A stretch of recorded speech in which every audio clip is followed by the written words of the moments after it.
Halo teman-teman, gimana kabarnya? Sehat? Di kesempatan kali ini kita akan membahas alur cerita film yang berjudul Heaven Knows Mr. Allison. Film ini dirilis pada tahun 1957, yang dimana film ini sangat bagus, seru, dan rekomen banget untuk ditonton. Tanpa berlama-lama langsung saja ini videonya. Sebelum masuk ke videonya, Mimin sarankan nih untuk subscribe nih channel agar kalian tidak ketinggalan dengan video-video menarik dari Mimin. Oke, terima kasih. Ini videonya. Scene diperlihatkan kepada seorang prajurit Angkatan Laut Amerika Serikat yang bernama John Allison, atau bisa kita sebut sebagai John, yang sedang terobang-ambing di tengah lautan. Yang dimana film ini berlatar belakang pada tahun 1944 pada saat Perang Dunia Kedua, Amerika melawan Jepang di Samudra Pasifik. Selepas ia keluar dari rakit, ia masuk ke dalam pulau tersebut dengan penuh hati-hati, dikarenakan dia khawatir pulau tersebut diduduki oleh tentara Jepang.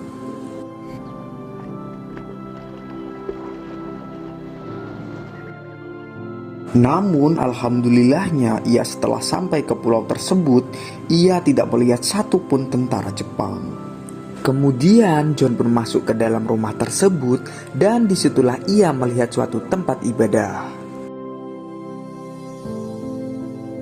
Karena ia penasaran, John pun mendekati tempat ibadah tersebut, dan disitulah si John disuguhi seorang biarawati yang sangat cuantek. Si biarawati itu memperkenalkan bahwa namanya adalah Ella. Tanpa rasa sabar, si John pun tanya apakah ada tentara Jepang di sini. Si biarawati pun itu menjawab, "Hanya ada saya di sini, Bang." Si John pun menjawab, "Alhamdulillah." Selepas bertanya karena ia kecapean, si John pun beristirahat.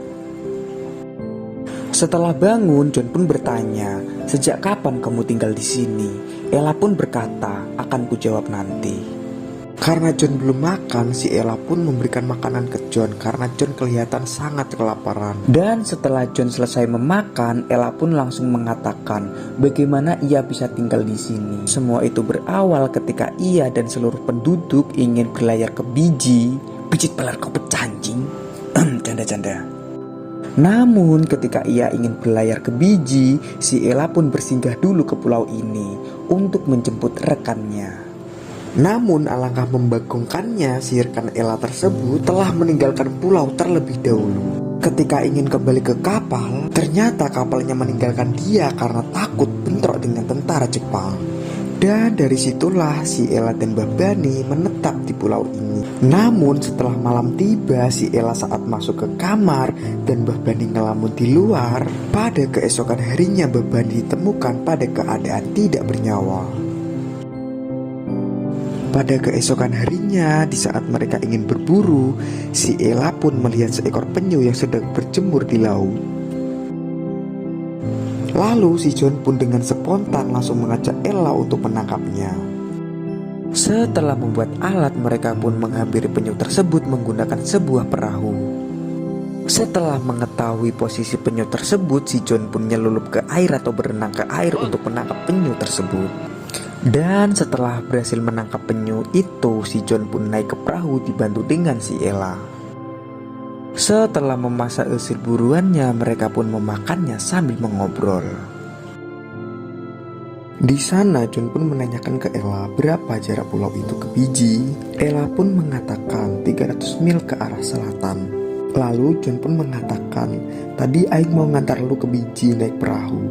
Namun Aing tahu bahwa perahu tidak muat untuk membawa makanan. Jikalau dia nekat, ia takut nanti bakal mati kelaparan. Kan nggak lucu ya kan mati kelaparan di dalam laut."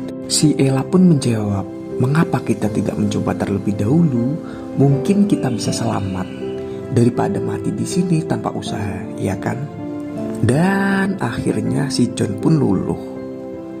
Sebelum mereka pergi melanjutkan perjalanan, mereka pun terlebih dahulu untuk memperbaiki perahunya agar mereka tidak kepanasan dan kehujanan saat melakukan perjalanan. Karena si John seorang buaya, John pun berkata, "Apakah biarawati di sana juga cantik-cantik seperti kamu, Ella?" Dan si Ella pun menjawab, tentu ada bang, dan salah satunya adalah Melit Pildelsi yang sebelumnya ia berkarir sebagai seorang model. Wow, cantik, seksi, mantap tuh bang. Namun ketika ia sedang asik mengobrol, tiba-tiba ada sebuah pesawat tentara Jepang. Spontan si John pun langsung menyembunyikan perahunya dan menutupi tubuh Ella dengan pelepah kelapa.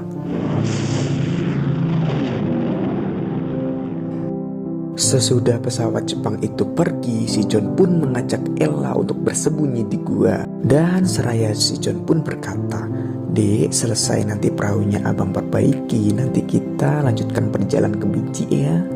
Karena demi keselamatan bersama, si Ella pun menurutinya. Setelah malam tiba sebelum tidur, si John pun mengatakan bahwa jangan terganggu ya dek nanti kalau abang berisik. Karena ternyata itu adalah suatu kebiasaan si John yang sulit diubah. Kebiasaan malam-malam berisik, ngapain ya? Si Ella pun menjawab dengan lembut. Ia mengatakan bahwa ia tidak akan pernah terganggu. Di suatu pagi harinya, ia pun terbangun karena ia mendengar suara pesawat tentara Jepang. Dan karena ia merasa penasaran, si John pun keluar untuk mendengarnya, untuk melihatnya. Dan alangkah terkejutnya si John, itu ternyata adalah pesawat militer Jepang yang sedang melululantahkan pulau tersebut. Waduh, perahu gue hancur anjing. Karena Ella sedang ketakutan, si John pun berusaha untuk menenangkan Ella. Setelah melihat keadaan itu, si John pun memastikan perahunya apakah selamat apa tidak. Malah sudah menjadi debu. Yang sabar ya John. Ketika melihat sebuah salib yang tertutup oleh arang dan debu, ia pun seketika memberikannya kepada Ella. Soraya berkata, "Di sini sudah tidak ada lagi buah-buahan yang tersisa untuk kita makan. Yang tersisa satu-satunya adalah buah koko atau buah kelapa.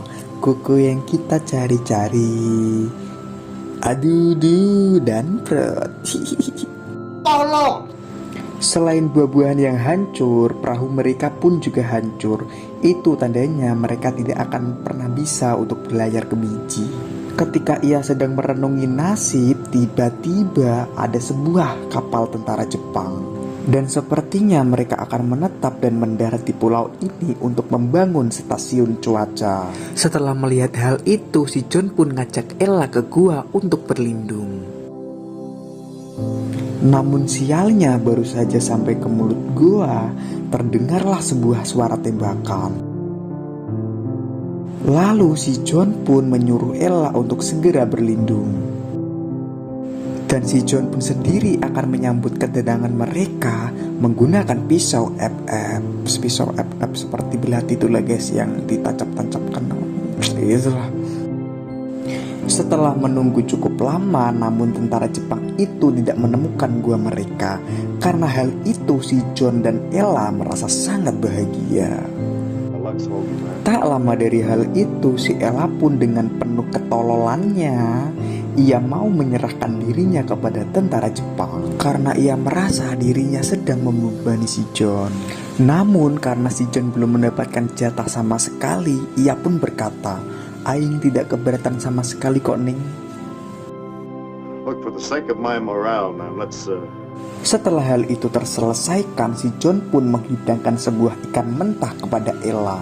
Namun karena Ella tidak suka, Ella pun tetap memakannya karena dia ibuh kepada si John. Namun karena dasarnya Ella tidak menyukai ikan mentah, lambungnya pun meronta-ronta untuk menolaknya. Karena si John pria sejati seperti saya, ia pun lantas tidak tega melihat Ella yang sedang kelaparan. Lalu ia pun nekat untuk mencuri makanan di kamp tentara Jepang. Sebelum melakukan aksinya, si John pun berkamuflase menggunakan lumpur pada mukanya.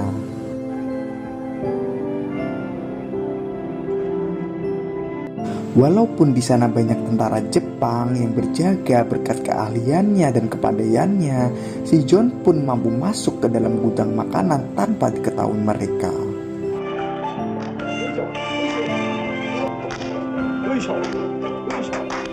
Setelah melihat stok makanan yang sangat banyak, si John pun tanpa membuang-buang waktu, ia langsung memungut sebanyak-banyaknya makanan tersebut. Dan ketika ia ingin kembali, sialnya Sersan Pepen masuk ke ruangan tersebut. Lantas dari hal tersebut, si John pun bergegas untuk bersembunyi di pojok ruangan. Tak lama dari situ disusullah Letnan Akung sambil membawa bir kesukaannya, dan terlihat di sana mereka sedang memainkan sebuah dadu.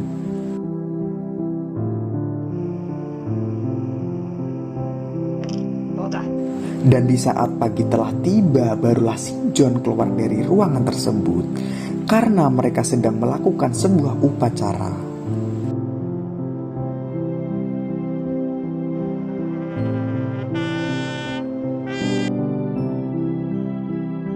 Karena di situ ruangannya sangat terbuka, si John pun lantas bersembunyi di tiang bendera.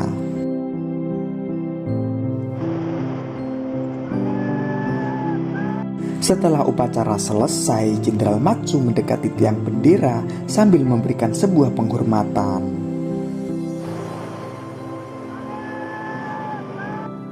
Namun setelah itu si Ella pun sangat cemas dan sedih karena ia mendengar sebuah suara tembakan.